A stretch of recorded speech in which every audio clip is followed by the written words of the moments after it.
வெளிநாட்டு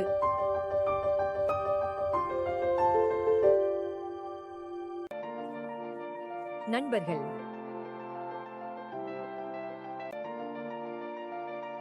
காடின் சூரிய ஒளியில் ஸ்ட்ரைப் என்ற புலி குட்டி பட்டாம்பூச்சிகளை துரத்தியது. அதற்கு பக்கத்தில் லியோ என்ற சிங்கக்குட்டி புல்லில் உருண்டு காமெடியன்களை பார்த்து சிரித்தது. ஒரு நாள் அவர்கள் இருவரும் ஆற்றின் அருகே ஒரு பிரகாசமான கல்லை எடுக்க முயன்றனர். அவர்கள் ஒருவரை ஒருவர் பார்த்து கண்களை இமைத்தனர், பின்னர் சிரித்தனர். நான் ஸ்ட்ரைப் புலி குட்டி சொன்னது, நான் லியோ சிங்கக்குட்டி சொன்னது. அந்த கணத்திலிருந்து அவர்கள் சிறந்த நண்பர்களாக ஆனார்கள்.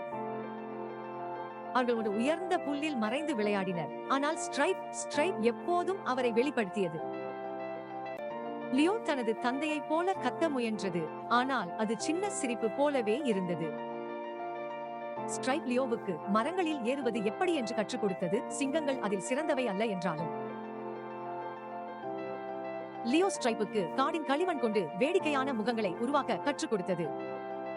ஒவ்வொரு நாளும் அவர்கள் மாம்பழ மரத்தின் கீழ் தங்கள் பிடித்த கல்லில் சந்தித்தனர். அவர்களுடைய கதைகள், சிற்றுண்டிகள் மற்றும் கிளிகளாக பறக்க சிரிக்கின்ற கனவுகளை பகிர்ந்தனர். ஒரு மழை நாளில் ஸ்ட்ரைப் இடியை கண்டு பயந்து ஒரு புதரில் மறைந்தது. லியோ அவனை கண்டுபிடித்து அருகில் சுருண்டு, நான் இங்கே இருக்கிறேன் என்றான். கவலைப்படாதே. அடுத்த நாள் லியோ ஆற்றில் விழுந்து ஸ்ட்ரைப் அவனை காப்பாற்ற குதித்தது. அவர்கள் நடுங்கி சிரித்தபடி வீடு திரும்பினர், நனைந்தாலும் சிரித்தபடி. காட்டு விலங்குகள் அவர்களை தைரியமான நண்பர்கள் என்று அழைக்கத் தொடங்கினர். ஏனெனில் எதுவாக இருந்தாலும் அவர்கள் ஒருவருக்கொருவர் கவனித்துக் கொண்டனர். இரவில் அவர்கள் நட்சத்திரங்களின் கீழ் வாள்களை தொடர்ந்து கிசுகிசுத்து படுத்துக் கொண்டனர். நண்பர்கள் என்றென்றும். அவர்கள் பெரியவர்களாகவும் வலிமையானவர்களாகவும் ஆன போதும் ஸ்ட்ரைப் மற்றும் லியோ பக்கத்தில் இருந்தனர். காற்று மற்றும் விசுவாசமாக என்றென்றும் நண்பர்கள். கதையின்